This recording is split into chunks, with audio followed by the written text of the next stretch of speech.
नमस्कार दोस्तों, आज हम बात करेंगे कि हाउस लोन लेकर हम ज्यादा से ज्यादा टैक्स बेनिफिट किस प्रकार ले सकते हैं।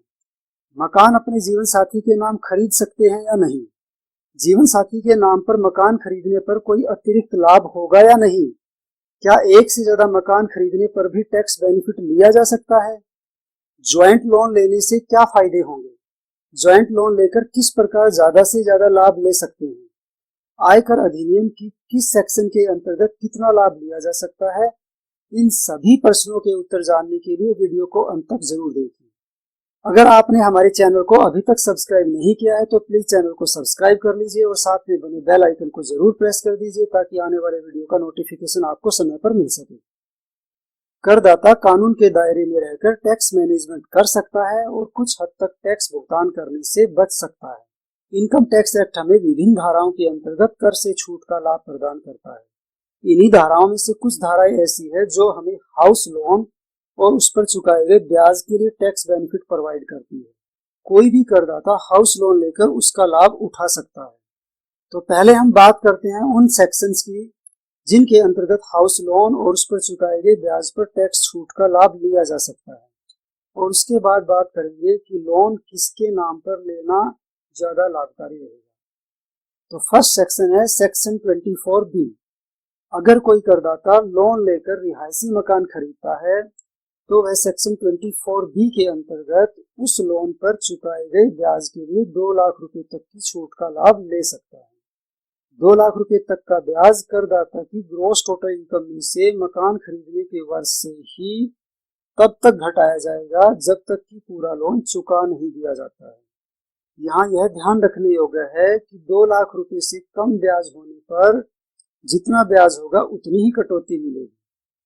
अगर कोई करदाता लोन लेकर रिहायशी मकान खरीदने की बजाय बनवाता है तो उसे सेक्शन 24B के अंतर्गत होम लोन पर चुकाए गए ब्याज के लिए कर छूट का लाभ मकान का कंस्ट्रक्शन पूरा होने के बाद मिलना शुरू होगा। इस मकान का कंस्ट्रक्शन 5 साल के अंदर अंदर पूरा हो जाना चाहिए, तभी आप इस सेक्शन के अंतर्गत लाभ ले सकते हैं।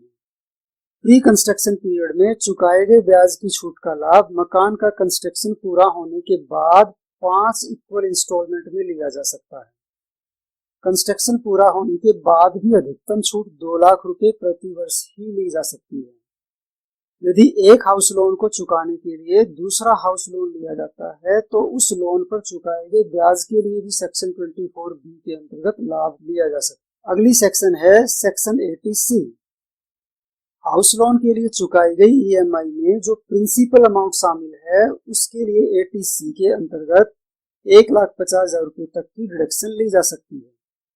प्रिंसिपल अमाउंट के अलावा स्टाम्प ड्यूटी और रजिस्ट्रेशन चार्जेस भी शामिल किए जा सकते हैं। इस सेक्शन के अंतर्गत एक वर्ष में अधिकतम 1,50,000 रुपए तक की ही डिडक्शन ली जा सकती है। यहाँ यह ध्यान रखने योग्य है कि लोन की जो EMI चुकाई जाती है उसमें जो इंटरेस्ट शामिल है उसका बेनिफिट सेक्शन 24B में 2 लाख रुपए तक का लिया जा सकता है, और EMI में जो प्रिंसिपल अमाउंट शामिल है उसका बेनिफिट 1.5 लाख रुपए तक का सेक्शन 80C के अंतर्गत लिया जा सकता है। यदि करदाता 2 रिहायशी मकान लोन लेकर खरीदता है तो दोनों मकानों के लिए उठाए गए लोन पर चुकाए गए ब्याज के लिए सेक्शन 24B के अंतर्गत आय में कटौती का लाभ लिया जा सकता है, परंतु अधिकतम 2 लाख रुपए तक का ब्याज ही स्वीकृत होगा। अगली सेक्शन है 80EE। इस सेक्शन के अंतर्गत हाउस लोन के लिए चुकाए गए ब्याज के लिए 50,000 रुपए तक की अतिरिक्त डिडक्शन ली जा सकती है। यह डिडक्शन सेक्शन 24B और सेक्शन 80C के अतिरिक्त होगी।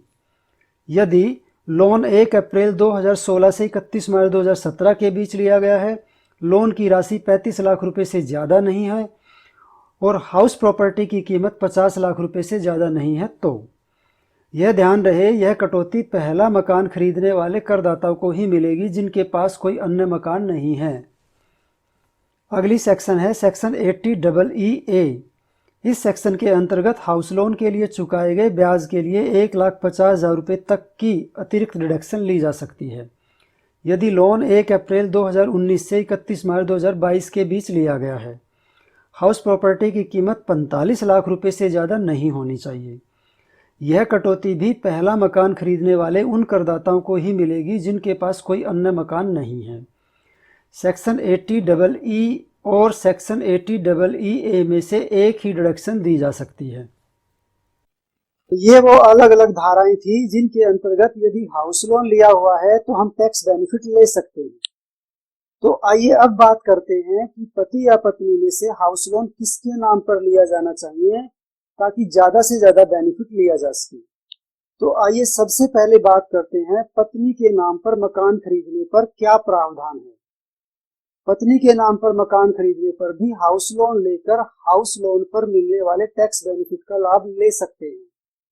यहाँ यह ध्यान रखने योग्य है कि करदाता की पत्नी का अलग से कर निर्धारण नहीं होना चाहिए, यानी करदाता की पत्नी आर्थिक रूप से पूरी तरह से पति पर निर्भर होनी चाहिए।